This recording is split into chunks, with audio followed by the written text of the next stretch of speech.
Yeah, so I think pausing to look at the stories we have told ourselves about a relationship, a dream, an expectation is important because that's what we do as humans. Even when we go to the grocery store and we pick a line to check out, we tell ourselves a story about this is going to be the fastest line, and then someone else comes along and we're like, oh. And so, even in the little things, but we are story making beings.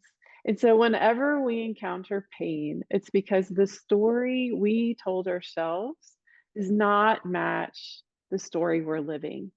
So, we had maybe a professional dream that turned out not the way we hoped. We have someone who we loved who walks out the door.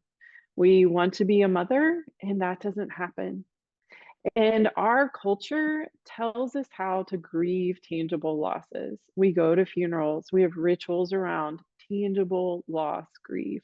We do not know how to grieve what we hoped would be and is never going to happen.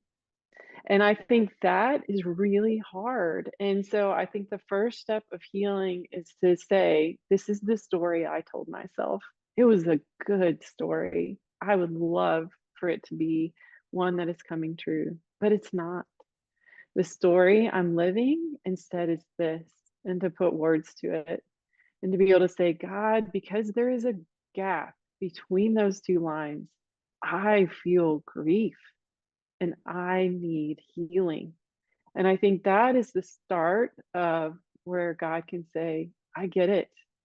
I had the dream of a world that would look a certain way. It doesn't, but I still have a plan for good. I still have a story that's being written, and I want to do that in your life too.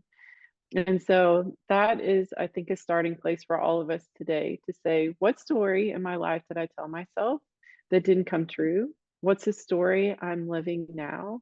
And how does God want to meet me in that place of grief? I love this. And to take it back to what you were saying about the Lord and him saying, the world hasn't turned out the way he wanted, basically.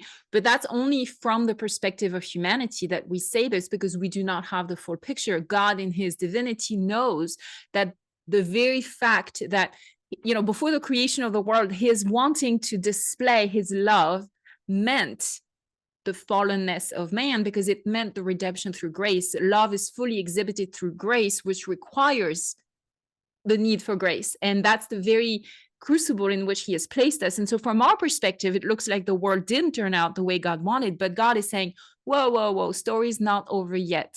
And that's what he's saying. None of our stories are over yet. And the grief can be, can't it, coupled with hope at the same time? How do you do that? How do you grieve and hope at the same time? Yeah, so I think it's a process. So we ask, what, what was the story I told myself? What's the story I'm living now?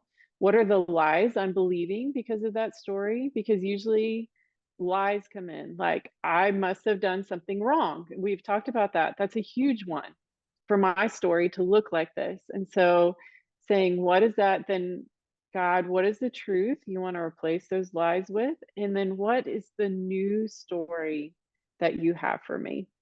It's like in my own experience, there was a new story that God had for me. And so I think those 5 questions, we move through them as we heal.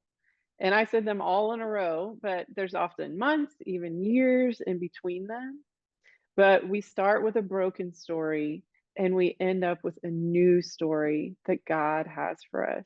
And I think in so many ways, that's the gospel, right? That is the gospel for all of us, that we were living a broken story and then a good God gave us Jesus so that we could have a new story. And I think that is what we walk through as we heal from whatever is hurting us in our lives. And then we realized that this new story was actually the story that God wanted for us from day one. And that, before the foundation of the world, he planned all those good things for us, even though we're walking into them only now. And so we find out that this new story, quote unquote, is actually the story that it was all along. And that we're now joining him and entering into it because he has taken us through whatever valleys we had to go through to be ready to find the gateway into joining him in his story in our own lives.